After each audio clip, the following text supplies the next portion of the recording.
kuangalia ulikotokea.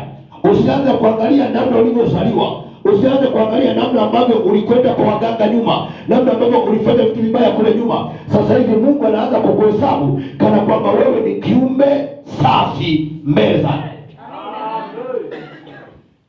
Bwana Yesu asifiwe sana. Haleluya, haleluya. Kwa hiyo Mungu ndiye anatoa vitu safi vitoke katika vilivyo vichafu, vilivyo vibovu. Maana yake ndani yake ni kwamba Mungu ndio anaanza kuumba upya. Ndio maana Mungu anapoanza kututatua namna hiyo, wakati Yesu anakuja, nisikilize. Wakati Yesu anakuja, jambo la kwanza ndio lifanya. Wakati anakuja duniani, kabla hajaanza kazi, kulikuwa kuna aina 4 za wanafunzi katika wakati ule, ama 3 kabla ya Yesu. Kulikuwa kuna kundi linaitwa kundi la Masadukayo. Kulikuwa kuna kundi linaitwa kundi la Mafarisayo, na kulikuwa kuna kundi linaitwa kundi la Yohana. Ilikuwa ni aina za wanafunzi. Bwana Yesu asifiwe sana. Bwana Yesu asifiwe. Haleluya, haleluya. Ndio maana Yesu anapokuja duniani, cha kwanza kabla ya utendaji wake akagundua, akienda kwa Mafarisayo wamejaza elimu yake. Ndio anasema hivi, uwezi ukaweka divai mpya kwenye kilima kibovu. Inasema kitapasuka. Bwana Yesu asifiwe sana. Bwana Yesu asifiwe. Yesu alikataa kuweka divai safi katika vilima vibovu, maana kitapasua kile kilima.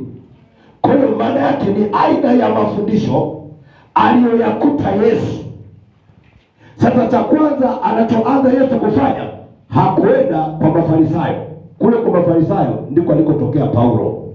Bwana Yesu asifiwe sana. Bwana Yesu asifiwe. Na Paulo ndiye alikuwa analiuzi kanisa, na alikuwa tayari amebobea kwa elimu ambayo alikuwa amepewa ya Kifarisayo. Farisayo ilikuwa ni elimu ya juu kwa wakati huo. Sasa Yesu kaangalia kwa Mafarisayo wamejaza elimu yake, akasema siendi. Akaenda kwa Masadukayo wamejaza elimu yake, akaona siendi. Akaenda kwa Yohana, akaona kuna elimu ambayo wamepewa wanafunzi wake, hakwenda.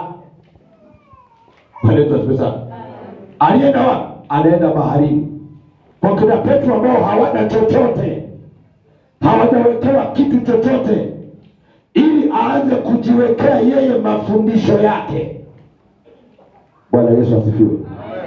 Bwana Yesu asifiwe. Haleluya, haleluya. Nazungumza kwa habari ya kutafuta kitu kilicho safi kitoka katika vilivyo vibovu. Kwa hiyo kwanza Yesu anaanza kwenda wapi?